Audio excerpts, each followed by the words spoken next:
Hemos estado puntualmente estudiando el tema de las ordenanzas y es precisamente que hemos hecho esta profundización, hemos hecho aproximadamente un mes ya con esto. Bueno, iniciamos ya el nuevo mes de mayo, gracias a Dios, con la parte final de este estudio acerca del bautismo, acerca de la ordenanza.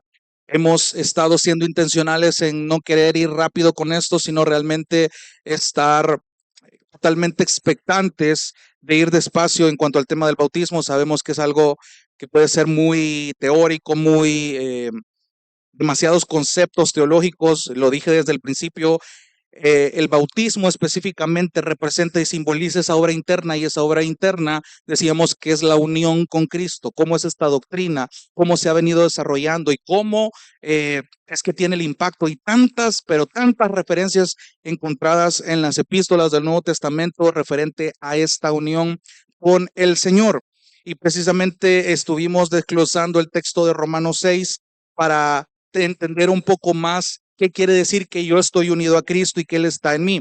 Y es precisamente en este texto de Romanos 6 que de nuevo nos está dando mucho más detalles en esta maravillosa realidad que es la obra de la cruz. Lo decía la vez pasada, que a esta obra yo la llamo algo terriblemente grandiosa, porque tuvo tantas implicaciones, tuvo tantos efectos, tuvo un poder increíble y un alcance que no alcanzamos a describir con palabras poéticas, pero Dios en su sabiduría inspiró a estos hombres para escribir todo lo relacionado a esta doctrina de la unión con Cristo, que meramente hoy podemos entender después de casi 5 sermones referente a esto de en qué consiste que Cristo habita en nosotros, qué quiere decir que nosotros estemos en Él. Y la unión con Cristo básicamente nos está mostrando todos los beneficios que tenemos en Él gracias a la salvación que obró en nosotros, a esa obra que se simboliza en el acto del bautismo. Entonces yo quiero traer a colación ya para esta última parte cuestiones que usted no debe olvidar al respecto para poder estar en esta última etapa final.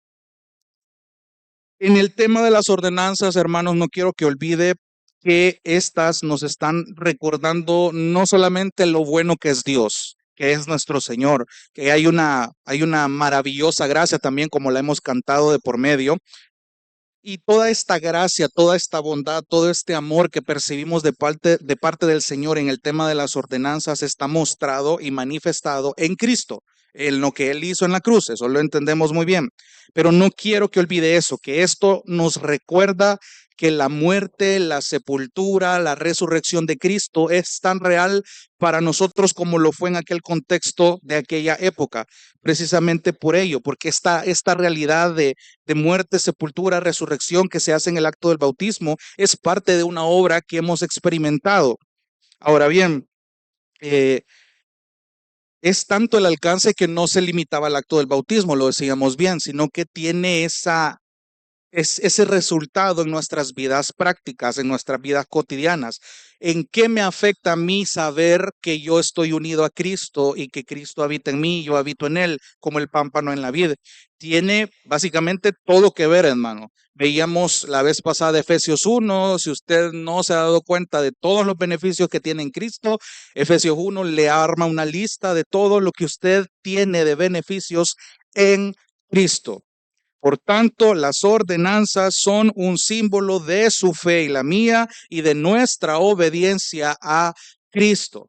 También veíamos que en cuanto al tema del bautismo, este aspecto de la unión con Cristo de manera práctica se veía desde dos puntos de vista que hay que tomar en cuenta. Y decíamos, y ahí nos habíamos quedado la última vez, la semana pasada, decíamos que en primer lugar, la Biblia enseña que el Hijo está unido al Padre y también está unido al Espíritu. Entonces, nuestra unión con el Hijo nos une también a ellos, es decir, al Padre y al Espíritu. Hay un involucramiento de la Trinidad con esto. Vimos los textos, vimos Juan 17:21, cuando dice Jesús orando antes de morir por sus discípulos: no ruego por estos, ruego por los que han de creer en mí por la palabra de estos, para que todos sean uno.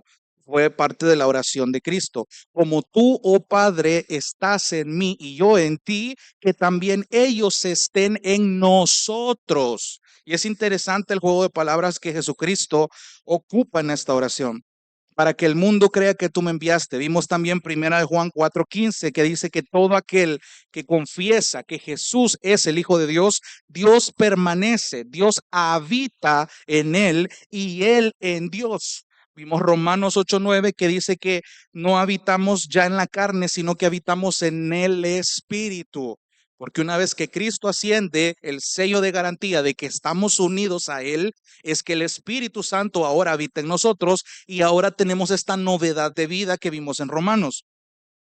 Entonces, esa era la primera, que usted notara el alcance de que la Trinidad está incluida en esta unión. Es verdad, el agente ejecutor, por así decirlo, fue el Hijo, que gracias a la obra de la cruz es que podemos tener todos estos beneficios. Esa era la primera observación. La segunda es que mi unión con Cristo en la práctica también me une con otros creyentes que también han experimentado esta unión. Y esta fue la parte interesante en la que me detuve mucho tiempo, porque aquí es donde la practicidad de la unión con Cristo se notaba más. ¿Cómo así? Le decía que esto involucra mucho entender que no puede existir una burbuja donde mi relación personal, entre comillas, sea entre Dios y yo, y ahí está toda mi unión con Cristo. Hay muchas personas cristianas que afirman o se excusan de que tienen una unión con Cristo y desvinculan su comunión con la iglesia diciendo que están unidos a Cristo literalmente porque tienen una unión personal con Él, tienen esta relación personal con Él, pero eso es completamente contrario a lo que la Biblia enseña. ¿Por qué? Porque si usted no lo había notado, hermano, si la unión con Cristo ahora también me une a una comunidad que también está unida a Cristo, yo no puedo vivir esto de manera solitaria. ¿Por qué? Porque la comunión o la relación personal que usted dice tener con Dios se tiene que notar en comunidad. Tan sencillo como eso. Si usted dice que está creciendo, que está leyendo devocionales, que está leyendo libros de teología, gloria a Dios, que tiene tiempos donde usted tiene su momento de lectura, de oración, de orar por los hermanos, de cantar ahí en privado con el Señor. Qué bueno que usted está puliendo ese tiempo. Le animo a que lo siga haciendo, a que sea más disciplinado cada día con ese tiempo, porque es un bálsamo para su vida personal en medio del ajetreo diario. Qué bueno que lo hace. La Biblia nos lo llama también a no descuidar esa relación personal, pero al mismo tiempo los frutos que usted está cultivando en esa relación personal, Dios le manda que usted lo fructifique con la comunidad en Cristo, con el cuerpo de Cristo. Si usted es miembro ahora del cuerpo de Cristo, usted tiene que formar parte con la membresía. Vimos el ejemplo del edificio, vimos el ejemplo de la vid y los pámpanos. Cristo es la vid, nosotros somos los pámpanos, vimos la ramita, la fragilidad de la que un pámpano no puede sobrevivir sin la vid. Es algo tan frágil y no es casualidad que Cristo use la figura del pámpano para compararlo con nuestras vidas lejos de Cristo. Separados de mí, dice más adelante en esa comparación, nada podéis hacer. ¿Cuánta razón tenía Jesús? Entonces, su relación personal con el Señor se tiene que evidenciar en comunidad, si no, esa relación no fructifica como Dios nos lo llama a evidenciarlo en la vid y en los pámpanos. Entonces, cuando hay comunión, y este es el porqué de esto, porque cuando usted empieza a ver su unión con Cristo en la practicidad de la comunión, usted ha entendido que cuando hay comunión, cuando tenemos esta unidad, ustedes y yo, eso está reflejando esa unión corporativa, esa unión del pueblo con su Señor. Y ahí tiene sentido porque este pueblo, esta comunidad está formado por hermanos, por individuos que están ya unidos a Cristo, que han experimentado esta unión con Cristo. ¿Se acuerda el lenguaje de Romanos 6 que hemos estado leyendo de los que ya fueron bautizados? No está hablando del acto de sumergirse bajo el agua, está hablando de aquella limpieza, de aquella purificación en la obra de la cruz, esa obra que ya fue hecha una tan sola vez y para siempre y fue efectiva. Ese es el lenguaje de Romanos 6 que nos ayudó a entender a qué se refiere con la palabra bautismo, que ya lo vamos a volver a tocar más adelante. Entonces, cuando usted entiende esta unidad, entiende la importancia de pulir su relación personal con Dios y evidenciarla y fructificarla en comunidad. Usted entiende su rol como miembro del cuerpo, como piedra viva que forma el edificio y cuyo fundamento es Cristo. Entonces, terminábamos la semana pasada en que esta unión debe afectar tanto su perspectiva de la vida como su perspectiva de la muerte. Hablar de la muerte es muy incómodo incluso para muchos creyentes. Solo permítame citarle algunos textos. Filipenses 1:21, que es el más conocido y cuya alabanza cantamos. Dice Pablo, porque para mí el vivir es Cristo y el morir es ganancia. Pablo fue muy intencional al ocupar estas palabras de esta manera. Y de hecho quiero que me acompañe a Romanos 14, más adelantito de la cita que leímos. Romanos capítulo 14. Permítame ponerlo un poquito en el contexto. Pablo está tocando de nuevo algo muy similar a lo que pasa con los corintios, que es lo que estamos estudiando los domingos. En Romanos 14, Pablo se está dirigiendo a los hermanos débiles en la fe y a estos temas de conciencia que también eran un problema en la iglesia en Roma. Y es básicamente los principios que tenían que regir estos problemas en la conciencia de los hermanos débiles y cómo los hermanos maduros tenían que actuar al respecto. Entonces, teniendo en cuenta ese contexto, Pablo lo que está haciendo es, señores, les hago este recordatorio de que desde el momento que ustedes han tenido esta unión con Cristo, porque hay una referencia ahí, va a ver el lenguaje muy parecido, desde ese momento ustedes ya no viven para ustedes mismos. Ustedes ya no pueden pensar de manera egoísta. Romanos 14, versículo 7. Mire lo que dice. Porque ninguno de nosotros, y él se incluye, porque ninguno de nosotros vive para sí mismo. Y ninguno, ojo, muere para sí mismo. Pues si vivimos, para el Señor vivimos.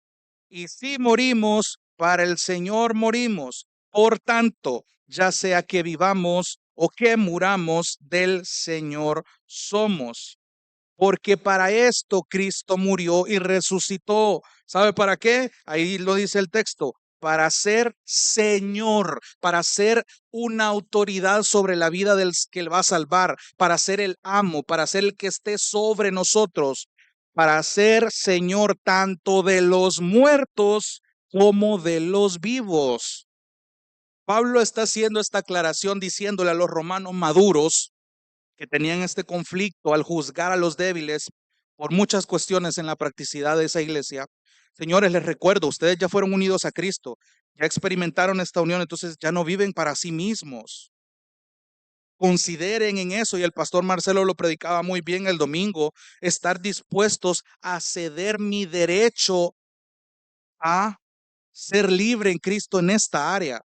Y es muy interesante cómo Pablo está haciendo la misma alusión, diciéndole, señores, les recuerdo que incluso su estilo de vida y su plan de muerte no les pertenecen.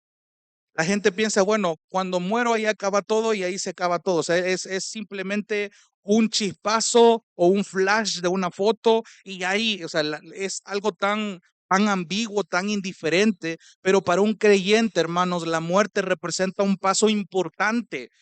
De hecho, los puritanos lo describen en un lenguaje poético como la graduación hacia la patria celestial.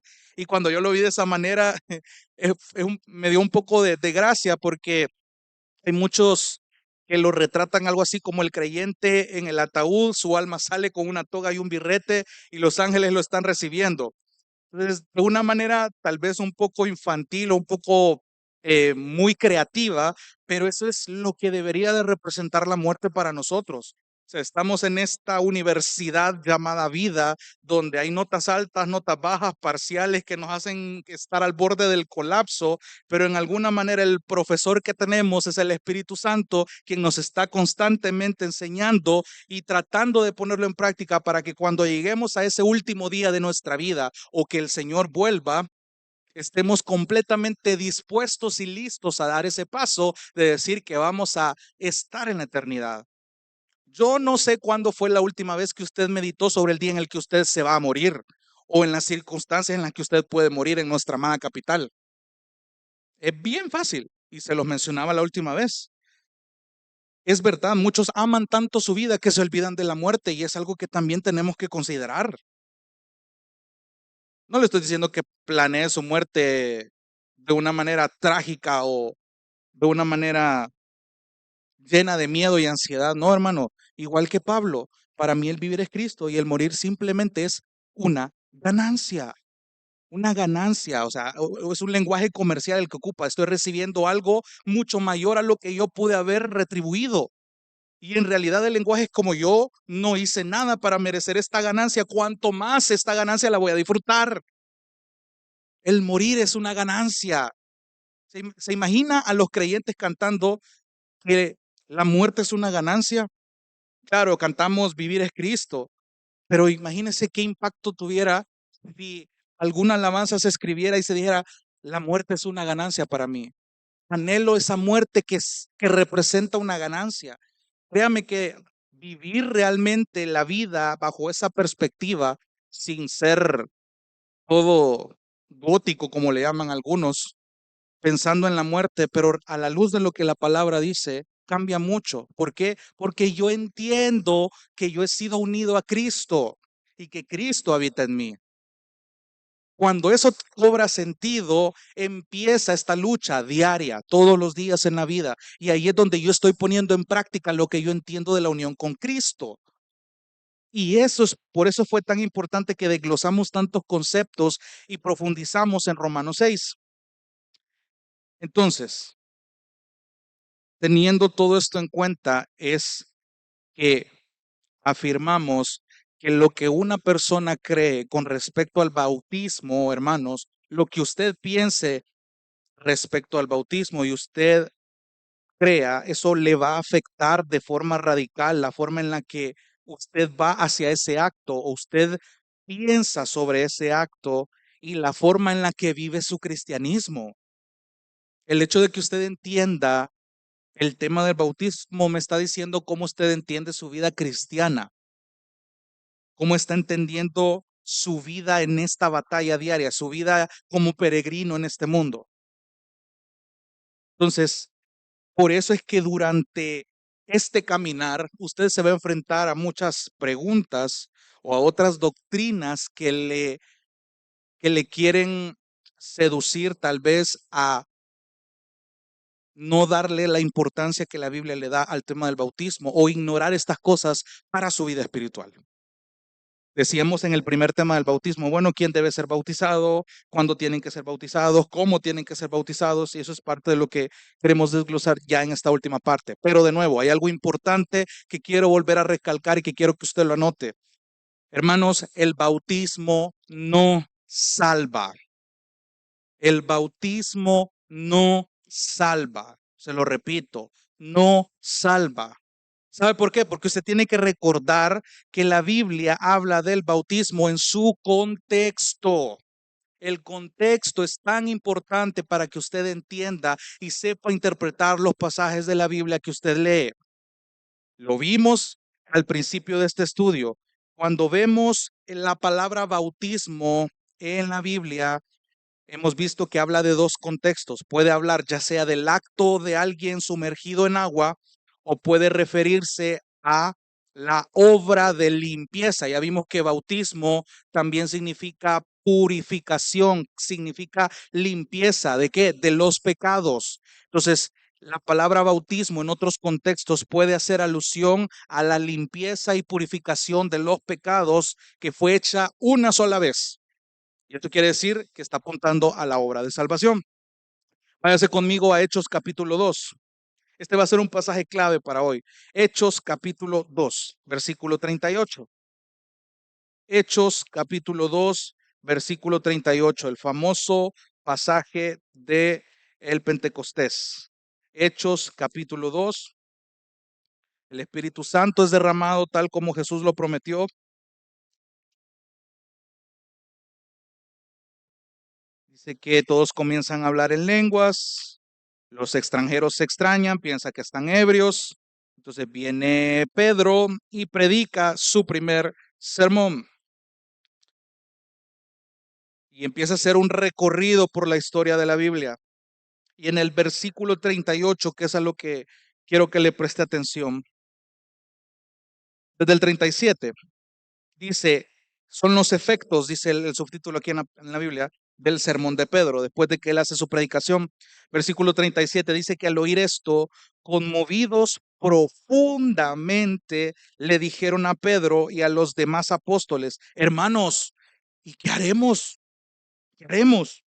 Versículo 38. Entonces Pedro les dijo, arrepiéntanse y sean bautizados cada uno de ustedes en el nombre de Jesucristo para perdón de sus pecados y recibirán el don del Espíritu Santo. Subraye este texto. ¿Por qué? Porque muchos ocupan este texto para afirmar que el bautismo sí salva. Hay aproximadamente 4 textos, pero este es el más citado por aquellos que argumentan que el bautismo sí salva. Pero antes de ello, quiero que tengamos claro, ahora bien, cómo es que yo debo tener una motivación correcta para bautizarme. Quiero aclararle que el deseo de ser bautizado debe estar motivado. Ojo, el deseo, la motivación correcta para que usted se bautice debe ser su deseo de glorificar a Dios en obediencia. Si usted anhela glorificar al Señor en obediencia, porque entiende que esto es un mandato para quienes han creído en el Señor de manera genuina, entonces ese deseo es genuino y el motivante correcto para que usted se bautice. Hay muchos casos, o han habido muchos casos, donde personas que reciben un milagro sobrenatural del Señor o una oración que venían pidiendo por años es contestada y la gente se alegra de tal manera que basados en su emoción van y dicen, bueno, yo me quiero bautizar porque el Señor me cumplió mi milagro. Pero ese no es el motivo correcto. Otros han sido provistos económicamente y también por ello van y se bautizan. Otros por complacer a sus amigos, por presión social. Creo que muchos se habrán identificado cuando en aquellas campañas de jóvenes, los mismos hipotes se bautizaban o hacían este llamado a aceptar a Cristo, por ejemplo, y decían, bueno, levante sus manos quien quiera aceptar al Señor. Y ahí iban los mismos hipotes casi que todos los fines de semana a recibir al Señor. Y bajo esta premisa, a veces muchos se bautizaban. O sea, a veces habían hipotes que se bautizaban más de una vez. Pero la idea de esto, hermano, es que la motivación correcta debe ser esa base para que usted pueda bautizarse. Otros lo hacen por presión de la misma iglesia local.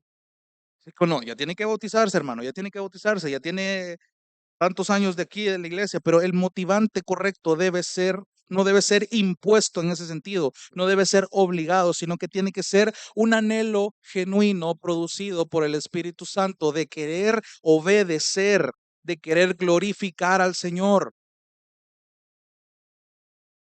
De nuevo, y lo digo, muchos ven el bautismo como un ticket de entrada.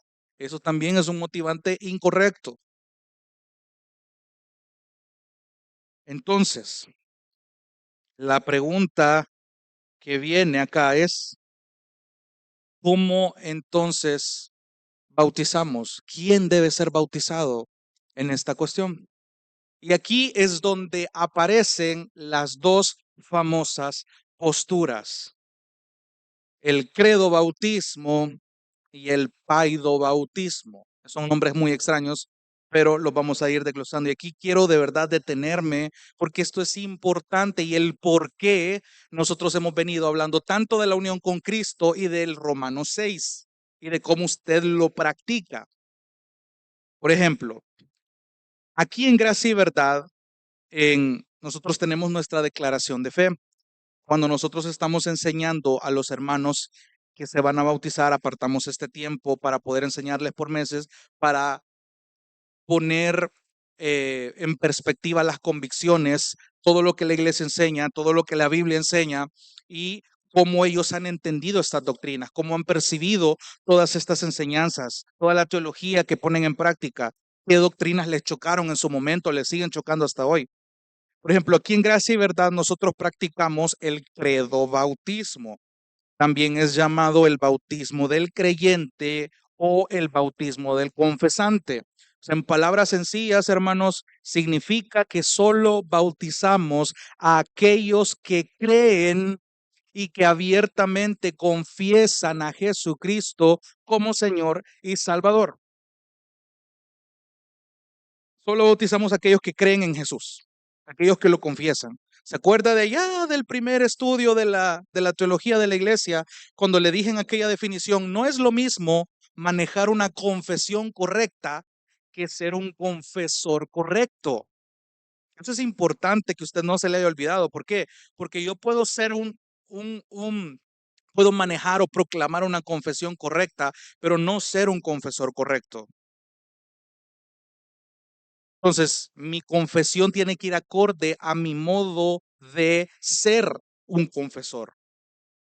Entonces, el credo bautismo es básicamente eso. Solo bautiza a aquellos que creen abiertamente y confiesan a Jesucristo como Señor y Salvador. Entonces, volviendo a este pasaje de Hechos, es interesante que el bautismo está explícitamente relacionado con recibir la palabra. Si usted se ha dado la tarea de leer el libro de Hechos, que es un libro con muchos relatos históricos, y usted ve que los implicados en la historia al final terminan bautizándose, es porque primero estas personas recibieron la palabra, se les presentó el evangelio, el evangelio fue proclamado. Si usted quita esa cuestión del panorama, ese bautismo no es genuino. Quiero que me preste atención bien con eso, porque ya vamos a ir armando este rompecabezas. La predicación del evangelio aquí es clave y lo acabamos de ver en Hechos. ¿Qué fue lo primero que hizo Pedro? Predicar. Predicó su primer sermón y el efecto fue, hermanos, ¿qué hacemos? Bueno, arrepiéntanse y bautícense. Pero ¿qué hubo primero? La proclamación del evangelio. Ha habido esa apertura de que una vez que la palabra es expuesta, como dice aquel texto, la fe viene por el oír y el oír viene por la palabra. Entonces el Espíritu Santo utiliza este maravilloso instrumento que es la proclamación de su evangelio y hace la obra, abre el entendimiento del pecador y lo convence, lo regenera y empieza esa obra maravillosa. Y entonces esta persona tiene esa convicción de decir, ok, entiendo mi necesidad, entiendo que es pecado, entiendo que necesito un salvador, que necesito ahora cambiar mi vida. O sea, hay un nuevo anhelo, desde Ezequiel lo veníamos diciendo la vez pasada. Yo pondré mi espíritu en ustedes, dijo Dios a través del profeta. Va a haber este nuevo pacto y yo haré que anden en mis estatutos y que los cumplan cuidadosamente.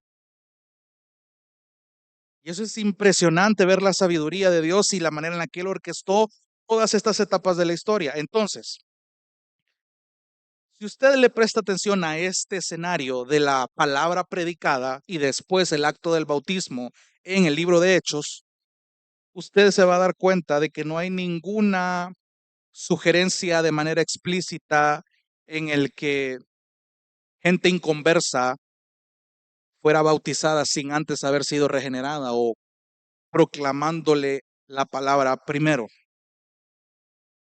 No hay.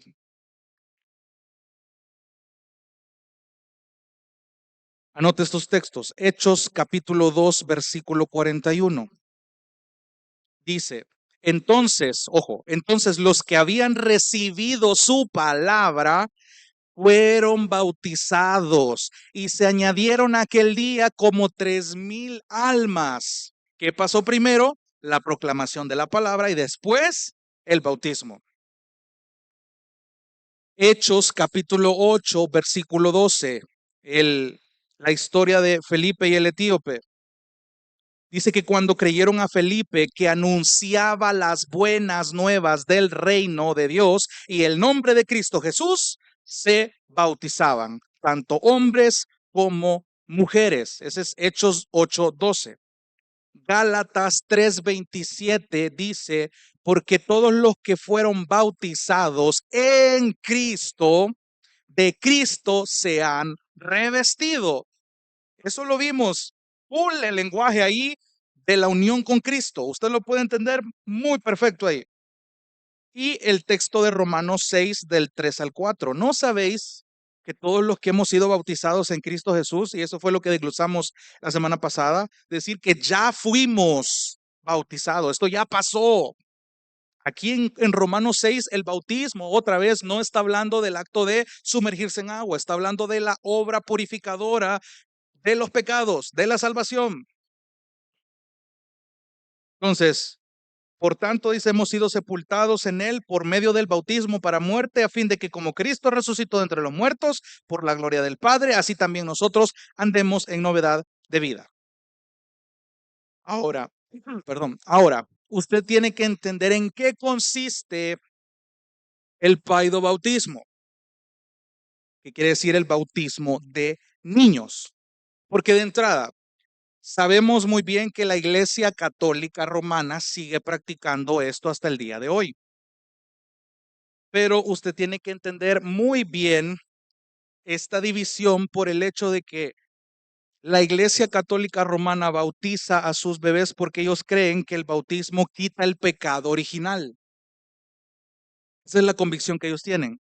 El bautismo quita el pecado original porque ellos son católicos. Así de sencillo. Entonces podemos extender el tiempo en estos argumentos, pero lo que realmente a mí me interesa es que hay protestantes, y por eso expliqué estos términos en los sermones pasados, estos que derivaron de toda la cuestión de Martín Lutero en la historia y que protestaban contra las enseñanzas de la Iglesia Católica. Entonces, hay protestantes, hay aquellos que creen en la salvación solo por la fe, cosa que los católicos romanos no creen.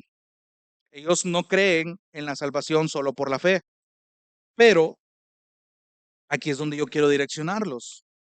Aquellas personas que sí creen en la salvación por la fe, pero que ellos siguen bautizando niños. Entonces, ¿cómo armonizan esto? ¿Cómo usted tiene que entender esto a la luz de lo que hemos venido aprendiendo todas estas semanas atrás? Hay dos ramas del protestantismo que hacen estas prácticas. Está la iglesia anglicana y está la iglesia presbiteriana. Estas dos iglesias protestantes creen en la salvación solamente por la fe, pero bautizan niños. A esto se le llama los paidobautistas, porque practican el paidobautismo. Hay dos maneras, usted puede decir paido o paedo, de las dos maneras se puede escribir. Entonces, demasiadas, eh, hay demasiados argumentos, demasiados discursos, hay debates en YouTube que usted puede encontrar, donde usted puede nutrirse de en qué argumento, en qué partes de la Biblia en específico se basan los que afirman que los niños se pueden bautizar. Pero de una manera sencilla se lo quiero explicar despacio para que usted me entienda. Los que practican el paidobautismo, en resumen y en términos sencillos, ellos argumentan que el bautismo, y se lo voy a repetir, el bautismo es la continuación del nuevo pacto de la señal y el sello de la circuncisión. Voy a repetir, el bautismo, según ellos, es la continuación del nuevo pacto de la señal y el sello de la circuncisión. Se lo explico de esta manera. Un paidobautista le va a decir que en el Antiguo Testamento Dios incluyó a los niños que fueran parte del pacto que hizo con Israel. Y el signo, el sello, la señal de ese pacto era la circuncisión. Empezó con Abraham en Génesis. Entonces la circuncisión no era solo para los niños en ese sentido, pero se aplicaba principalmente para ellos. ¿Por qué? Porque si usted recuerda, en la época cuando Israel estuvo en el desierto, habían extranjeros, había gente que no era étnicamente judía, que no era étnicamente israelita, pero querían abocarse al pacto, querían ser parte de la comunidad del pueblo del Señor. Entonces el Señor ponía la regla, los extranjeros también tienen que circuncidarse. Si quieren ser parte de esto, tienen que circuncidarse. Y ellos le dan una importancia a este acontecimiento por esto, porque era tan importante que Dios le dice a Moisés ahí en Éxodo 12, que ningún varón que no fuera circuncidado tenía que participar en la Pascua. Y esto va a ser interesante para las próximas semanas que nos esperan, si Dios permite. Ningún varón que no era circuncidado tenía derecho a participar en la Pascua, que ya en el Nuevo Testamento vendría siendo la cena del Señor. Entonces, esa es como la parte del Antiguo Testamento en la que estas personas se agarran para argumentar el bautismo de los niños. Entonces, cuando van al Nuevo Testamento, la creencia, el argumento que ellos afirman es que los niños van a seguir siendo incluidos en este pacto nuevo, a menos que tengan una clara enseñanza de lo contrario. Eso es lo que ellos afirman. Y cito, los niños seguirán siendo incluidos en el pacto a menos que tengamos clara enseñanza de lo contrario. Pero si entendemos esto, es decir, el signo y el sello del pacto ahora en el Nuevo Testamento, según ellos, es el bautismo, no la circuncisión. Ya no hay circuncisión. Está en el Nuevo Testamento. Ya no tiene motivo la circuncisión. Lo vimos la semana pasada. En Cristo ya no vale la incircuncisión ni la circuncisión, sino una nueva criatura hecha por el Señor. De nuevo, apuntando a la obra de la unión con Cristo. Pero ellos toman esto y aplican que esta nueva circuncisión para volver a tomar por parte a los niños, dicen que ahora se aplica a los niños en el bautismo y ya no solo se limita a bebés varones, sino a todos los niños. Entonces, lo llevé a Hechos 2, porque de nuevo, también este pasaje lo citan para ello, porque cuando dice Pedro, bueno, arrepiéntanse y bautícense, como argumento de decir, porque la promesa es para ustedes y para sus hijos. Leamos ahí en Hechos 2:38.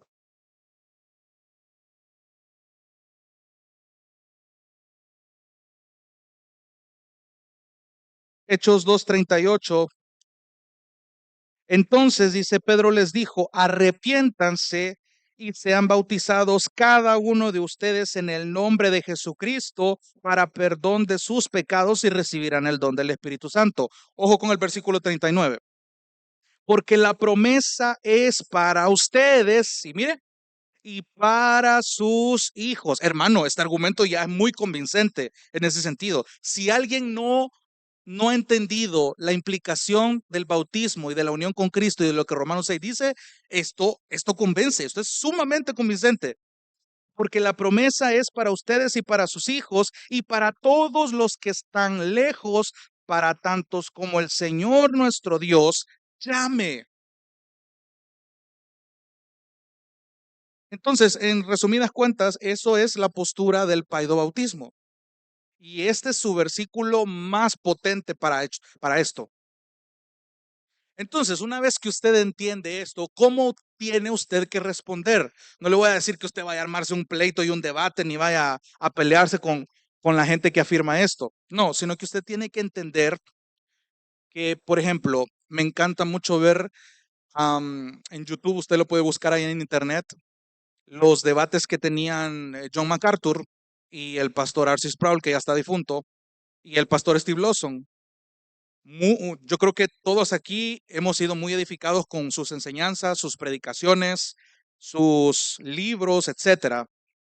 Pero John MacArthur afirma que en su iglesia se predica el credo bautismo y R.C. Sproul defiende el paido bautismo. Y usted puede ver una gran madurez en cómo ellos manejan estos puntos secundarios de la doctrina. Ahora, tenemos que ver de menos a estos hermanos que creen esto. No, no es la idea. No es la idea, sino que realmente usted entienda a la luz de la palabra y que usted pueda estudiar los argumentos y pueda eh, aceptarlos, discernirlos, reconocerlos según lo que la evidencia bíblica le demuestra a usted. porque sería muy injusto de mi parte decirle, esto es malo, hermano, no les crea, no vaya a escuchar a ningún pastor que crea en el paidobautismo. No esa es la idea, sino que usted entienda que esto es importante para que usted viva la practicidad de su cristianismo. Entonces, ¿cómo usted va a responder a este argumento? ¿Qué puede decir alguien bautista a, a este argumento, a esta postura? Entonces, yo quiero ir finalizando aquí con 4 argumentos en los que aquí sí quiero ir despacio porque me interesa que todo este tema al fin tenga sentido después de todo lo que hemos visto. De nuevo, me interesa que a partir de que usted entienda esto, su vida cristiana en la práctica tenga sentido, que su desánimo tal vez al no querer congregarse o al no querer involucrarse como miembro dentro del cuerpo cambie por el motivo de que usted está unido al Señor y el Señor habita en usted. Entonces, esto no debe ser una controversia en ese sentido, sino que debe ser una oportunidad de nuevo para crecer en la fe, para poder ser nutridos por la palabra del Señor y al mismo tiempo estar completamente conscientes del principio de la sola escritura que los reformadores proclamaron, que la escritura como tal es la autoridad. Ahora, nosotros aquí en la iglesia, de nuevo le decíamos, nosotros somos credo bautistas, es decir, que nosotros enseñamos el credo bautismo, que las personas que conscientemente proclaman a Jesucristo como su Señor son las personas que nosotros bautizamos. Y esa es la razón por la que no bautizamos niños en gracia y verdad. Entonces, ahora, ninguna persona en la tierra, en sus 4 sentidos, que se haga llamar cristiano, va a estar en desacuerdo en decir que solo los creyentes tienen que ser bautizados. Eso es un hecho. Si yo le pregunto, ¿es verdad que solo los creyentes tienen que ser bautizados? Por supuesto, por supuesto. No tiene sentido que yo me bautice sin un arrepentimiento antes. Eso significa que no hubo una proclamación de la palabra. Eso significa que no hubo alguna obra regeneradora del Espíritu Santo. ¿Me va siguiendo ahí? Entonces, argumento número 1, Romanos 6. Cuando el Nuevo Testamento, y se lo explico de esta manera, cuando el Nuevo Testamento está diciéndonos lo que el bautismo representa, específicamente en este pasaje que ya estudiamos las semanas pasadas, lo que estamos viendo es la unión con Cristo. Otra vez, cuando usted se enfrente a esta otra postura, recuerde Romanos 6, recuerde la palabra bautismo. ¿De qué está hablando? No del acto de sumergirse en agua, está hablando de la unión con Cristo, está hablando de la obra de la salvación. Del bautismo que está hablando Romanos 6 es la obra salvadora, la limpieza, la purificación de los pecados de cada creyente que ha sido redimido por el Señor, que ha sido escogido desde antes de la fundación del mundo. Entonces, cuando usted lee Romanos 6, que es lo que hicimos estas semanas anteriores, vemos que somos resucitados a una nueva vida, esta novedad de vida. Entonces, la persona que está siendo bautizada ya lo damos por sentado, es porque ya hubo un cambio antes. Todos aquellos, y usted lo ha podido ver aquí mientras ha estado en gracia y verdad, aquellas personas que han sido bautizadas, se da por sentado de que ya hubo una regeneración antes. Ya hubo una proclamación del Evangelio donde el Espíritu Santo los convenció de pecado, justicia y juicio y hubo una regeneración. ¿Ve por qué es importante entender estas cosas para que usted entienda el valor del bautismo? Entonces, el primer argumento es Romanos 6 al decir que nosotros creemos en el credo bautismo precisamente porque creemos en la regeneración antes de. Un niño no puede experimentar eso a no ser que de verdad, y aquí no estoy, présteme atención por favor, y aquí yo no estoy minimizando la sobrenaturalidad del Señor. Por eso se lo decía en un sermón, no limitemos la parte sobrenatural del Señor a eventos místicos. Puede existir el caso en el sentido de que un niño ya en su madurez, el Señor le abre el entendimiento, personas jóvenes que tomen la decisión de bautizarse, pero un niño biológicamente no tiene la madurez y la conciencia en ese sentido para decir que está convencido de sus pecados. Y por eso, hermanos, es que yo le ruego, le animo y le exhorto a que ore por los padres de familia. Porque usted ve la ternura que irradian esos chiquitines ahí en bíblica, pero son tremenda calidad de pecador. Y la esperanza de todo padre de familia es que así como ellos han sido alcanzados por el Evangelio y el Espíritu Santo en un momento dado les alumbró, la idea es que estos padres oren porque haga lo mismo en ellos.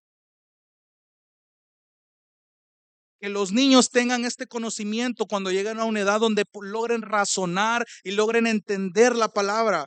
Por ello es tan importante que la Biblia dice que a tu hijo le vas a enseñar la ley de día y de noche, al acostarse, al levantarse. Era una práctica que Dios tenía para con el pueblo. Cuando un niño es nutrido, es enseñado, es influenciado por las verdades de la palabra. En el momento en el que Dios en sus circunstancias, en su providencia ocupa, este niño va a ser regenerado para su gloria. Y de nuevo, eso no depende de mí. Y he conocido casos de padres que han sido muy piadosos. Usted puede ver el ejemplo del pastor John Piper, pastor excelente, pero uno de sus hijos básicamente es un inconverso. Ahora, ¿hizo él algo mal? Posiblemente. Pero a la larga fue voluntad del Señor que en este preciso momento de la historia su hijo tenga esa condición. Ya más adelante, y no dudo que el pastor está orando por su hijo, si el Señor lo decide, pues gloria a Dios, y si no, pues también. Y esa es la parte, y aquí quiero hacer un paréntesis, hermano, en como padres, ustedes tienen que cuidarse un montón de idolatrar a sus hijos. Madres, padres, cuidado con idolatrar a sus niños. Usted puede escuchar el discurso más redundante de una madre, a mi hijo no me lo toquen. Con mi hijo no, porque entonces ahí sí yo respondo. Y es natural, es el instinto de una madre. Pero el problema es que si usted hace de su hija y lo pone en el lugar que solo a Dios le corresponde por prioridad, el Señor puede ser capaz incluso de quitarle a su niño. ¿Para qué? Para que de nuevo el lugar que solo a Dios le corresponda siga siendo de Él. Mucho cuidado, padres, con idolatrar a sus hijos. Ámenlos, claro. Enséñenlos, críenlos, oren por ellos. Evidencienles el Evangelio, pero cuídense de idolatrarlos.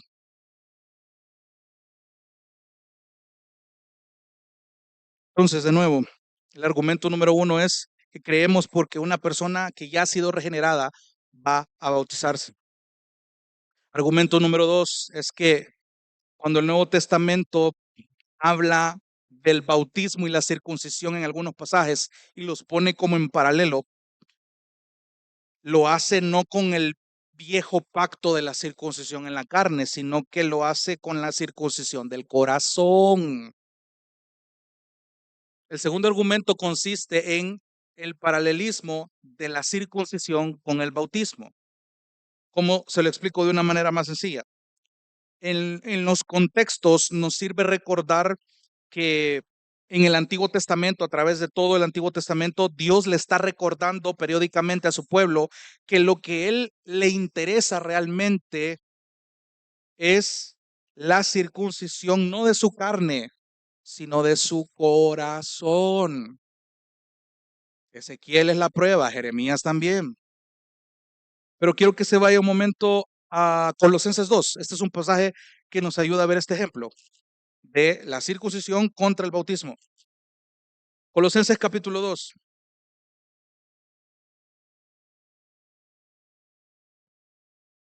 Colosenses capítulo 2. Y va a haber un lenguaje muy similar a Romanos 6. Colosenses capítulo 2. Colosenses capítulo 2, versículo 11. Colosenses es donde más, y lo comprobamos porque estudiamos Colosenses, esa fórmula en Él, con Él, en Cristo, por Cristo, para Cristo. Entonces, mire el versículo 11. también en él ustedes fueron ¿qué? Circuncidados con una circuncisión no hecha por manos, al quitar el cuerpo de la carne mediante la circuncisión, mire, de Cristo. La circuncisión de Cristo, versículo 12, habiendo sido sepultados con él en el bautismo, en el cual también han resucitado con él por la fe. Subraye eso, por la fe. Lo dije la semana pasada, no hay unión con Cristo si no hay fe. Por eso es que la salvación es por gracia, por medio de la fe. La fe es importante en esta enseñanza. Si usted pasa por alto la fe, no hay unión con Cristo. Entonces dice que hemos sido sepultados con él, dice que hemos resucitado con él por la fe en la acción del poder de Dios que lo resucitó de entre los muertos. Entonces, cuando los paidobautistas afirman de que incluyen a los niños en el nuevo pacto hasta que exista una enseñanza que enseñe lo contrario, usted tiene que considerar, y eso es lo que afirman ellos, tienen que seguir considerando ellos a los bebés que no han sido salvos aún como miembros del pacto. Esa es la afirmación que ellos dan. Pero cuando usted lee Colosenses 2, es bastante claro que está enseñando lo contrario. ¿Cómo así? O sea, la continuidad no es entre la circuncisión y el bautismo, sino entre la circuncisión del corazón y el bautismo. O sea, si no le queda más claro, es entre la fe salvadora y el bautismo. Entonces, cuando usted lee esto, la circuncisión no está hablando de una circuncisión literal, está hablando de una circuncisión de corazón, una obra espiritual, una obra interna, una obra de salvación. Entonces, de nuevo, por cuanto ya fueron circuncidados de su corazón, entonces han sido sepultados con él y han sido resucitados con él. ¿A dónde vemos esto? En el acto del bautismo, de manera simbólica. Entonces, no hay contradicción. Ojo con este pasaje, Colosenses 2:11. Mi hermano, qué rápido se va el tiempo. Este fue eh, el segundo, perdón, el argumento de Colosenses. Muy rapidito, tercer argumento es que no existen claros ejemplos del bautismo infantil en el Nuevo Testamento. No hay evidencia de bautismo infantil en el Nuevo Testamento. De hecho, las referencias al bautismo, de nuevo, como le decía al principio, hablan de una conversión antes de. De nuevo, Pedro, Hechos 2, que ya lo mencionamos, habla de arrepentimiento, que de hecho otra manera de traducir arrepentimiento es vuelvan al Señor y ser bautizados. Entonces, lo que llama la atención es cómo lidiamos con lo que dice Pedro al final de que esta promesa es para ustedes y para sus hijos. Váyase a Hechos 2. Y ahí quiero que subraye esto y con esto vamos concluyendo. Hechos capítulo 2, versículo 39.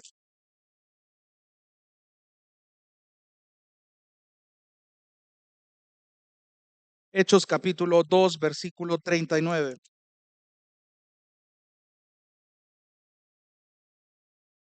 Dice, porque la promesa es para ustedes y para sus hijos y para todos los que están lejos, para tantos como el Señor nuestro Dios llame. Entonces, de nuevo, tiene que pensar en sus hijos en la misma categoría de todos los que están lejos, así de sencillo. O sea, ¿cómo así? Esto tiene razón. O sea, la promesa de arrepentirse y ser bautizados aplica tanto como para usted como para sus hijos. De hecho, usted tiene la obligación, la responsabilidad, el compromiso de que usted ore porque sus hijos un día se arrepientan y sean bautizados. En ese sentido es que la promesa cala tanto para los padres como para los hijos y los hijos de sus hijos. Y eso es un momento precioso. Yo creo que a cualquier padre le llenaría los ojos de lágrimas ver que un hijo, cuando tenga el uso de razón y la conciencia plena, saber que conoció al Señor, que el Espíritu Santo hizo esa obra y lo regeneró, y decir, yo quiero vivir para el Señor. ¿Cuándo me bautizo? Esa fue una alegría para cualquier padre, para cualquier madre. Entonces, de esa manera, nosotros como credobautistas afirmamos que esta promesa sí es para los hijos, como lo dice Pedro, los hijos también tienen que arrepentirse y ser bautizados. Así de sencillo. ¿Por qué? Porque en algún punto en el plan de Dios, Dios va a llamar a sus hijos en su voluntad, sea que los llame o no los llame. Pero nuestra oración y nuestra responsabilidad como padres de familia tiene que ser esa, de que el deseo del Señor sea que sus hijos sean alcanzados, salvados por el Señor. Cuarto y último argumento es que no hay referencias conocidas del bautismo infantil en la iglesia temprana, en la historia de la iglesia. Se lo pongo de esta manera muy breve. Usted examina la historia de la iglesia, hay muy buenos libros al respecto, hay documentales, em, hay muchas referencias a cómo se bautizaban los adultos en la iglesia primitiva, antes y después de la Reforma. Y la primera referencia que usted puede encontrar del bautismo infantil, que es a la que se abocan muchos paidobautistas, es a alguien llamado Tertuliano, que vivió allá por los años 200, en el año 200 después de Cristo, que de hecho se comprobó después que Tertuliano hacía referencia al bautismo de los niños, no porque estuviera de acuerdo o los defendiera, sino porque estaba escribiendo en contra de. Y de hecho, la primera defensa del bautismo de los niños es hasta que alguien llamado Cipriano, no es Cipriano de Valera, valga la aclaración, alguien llamado Cipriano, allá por los años 250, 50 años después. Ese es el primer vistazo histórico de alguien que defendió el bautismo de niños usando los argumentos que ya le expuse, con unos detalles minúsculos más. Pero es interesante porque lo que él defendía, este tal Cipriano, era si este bautismo de niños salvaba o no. Eso es todo, pero eso ya es otro tema, que ya lo vimos. Entonces uno esperaría que el bautismo de niños, si realmente tenía un auge y una influencia, tendría mayor argumento, ¿no? Que claramente no los podemos ver que el respaldo bíblico es muy poco. Entonces, usted va a encontrar mayor referencias del credo bautismo que el paido bautismo. Entonces, hermano, una vez que alguien deposita su confianza en el Señor y ha entendido la unión con Cristo, es que esta persona puede estar lista o consciente para decir, yo quiero obedecer al Señor. Entiendo la gran comisión de Mateo 28. Por tanto, vayan y hagan discípulos y bautícenlos en el nombre del Padre, del Hijo y del Espíritu Santo. Enséñenles que guarden todas las cosas. De hecho, en la declaración misma, y es parte de las clases que nosotros les damos a los hermanos que se van a bautizar, es que evalúen bien si hay motivos por los que no quieren bautizarse. Hemos tenido hermanos que han tenido pena, que han tenido miedo, que no se consideran lo suficientemente santos, pero son argumentos muy falibles. Entonces, hermano, a lo que yo quiero concluir es lo precioso de que, y eso lo he dicho en sermones anteriores, la próxima vez que usted escuche que van a haber bautismos acá, quédese. De verdad, con todo esto que hemos visto, es increíble y por eso en gracia y verdad somos intencionales en que pedimos a los que se van a bautizar que inviten a sus familiares, a los que son creyentes y a los que no, porque precisamente en esos eventos se predica el evangelio. Y es una oportunidad perfecta para proclamar el evangelio y que Dios haga su voluntad con quien tenga que hacerlo y vea el resultado de lo que el Espíritu Santo puede hacer en alguien regenerado. Y de nuevo, hermano, entender estas dos comparaciones le va a ayudar mucho, no solamente al hecho de por qué usted cree lo que cree, sino al hecho de que usted lidie con todas estas luchas diarias. ¿Por qué estoy viviendo el cristianismo de la forma en la que vivo? ¿Por qué vivo este cristianismo en la forma en que no la vivo? ¿Qué es lo que me hace falta? ¿Por qué no fructifico? Son cosas del aspecto personal. Y una cuestión última que yo entendí y se la quiero citar, y es algo que yo compartí en las redes, es la lucha del creyente con el contentamiento. Cuando uno entiende su unión con Cristo, hermanos, entiende para qué ha sido llamado en esta vida, a ser como Cristo. Pero de nuevo, lo comparo con esta figura de la universidad, para cuando el día de la muerte llegue, mírelo como su evento de graduación a la eternidad. Yo leía a un autor en un artículo llamado David Kaywood, y cito, dice que el contentamiento no significa pasividad, no significa pereza, tampoco complacencia. Preste atención. Es una sensación interior de paz y gozo independiente de las circunstancias. Es una confianza en la bondad soberana de Dios en todas las situaciones. Defino el contentamiento, dice este autor, en parte como la libertad de no depender de las circunstancias que yo deseo. Puedo desear un cambio de circunstancias, pero no dependo de ellas para tener paz y gozo interior. A diferencia de los métodos seculares que insisten en que el contentamiento es siempre alcanzable a través de mi fuerza personal, el verdadero contentamiento bíblico cristiano deriva de la gracia sobrenatural de Dios que nos permite soportar todas las cosas con regocijo. Pablo dice en Filipenses 4:13, todo lo puedo en Cristo que me fortalece. Un versículo a menudo mal aplicado, pero que no significa que Pablo pueda lograrlo todo, sino que puede soportarlo todo. Cuando usted entiende su unión con Cristo, entiende Filipenses 4:13. Todo lo puedo en Cristo. ¿Por qué? Porque Cristo habita en usted y usted está unido a Cristo. Entonces usted puede soportar cualquier circunstancia que le sobrevenga en esta vida, porque Cristo le ha equipado con lo necesario para que esa prueba cada día lo pula y lo asemeje más a Cristo mientras viva. Y cuando el día de su muerte llegue, gradúese como el mejor creyente y decir, Padre, aquí estoy, y Él diga, buen siervo fiel, entra en el gozo de tu Señor. Gloria al Señor por su palabra y por la unión que nos permite con Él. Vamos a orar. Dios te bendiga. Realmente es un privilegio para nosotros que puedas escuchar el mensaje de la palabra de Dios. Esperamos que Dios obra en tu vida grandemente a partir de lo que puedas escuchar y aprender a través de este sermón. Sin embargo, creemos que solo este sermón es insuficiente y no debería de suplantar por ningún motivo tu asistencia a una iglesia local. La iglesia local es el medio por el cual Dios obra en la vida de su pueblo. Te motivamos a que busques una iglesia sana donde congregarte o puedas contactarte con nosotros en nuestras redes sociales para que nos puedas visitar. Será un gusto poder servirte y que podamos juntos adorar a Dios en comunión con sus redimidos mientras aprendemos de su palabra. Que el Señor te bendiga.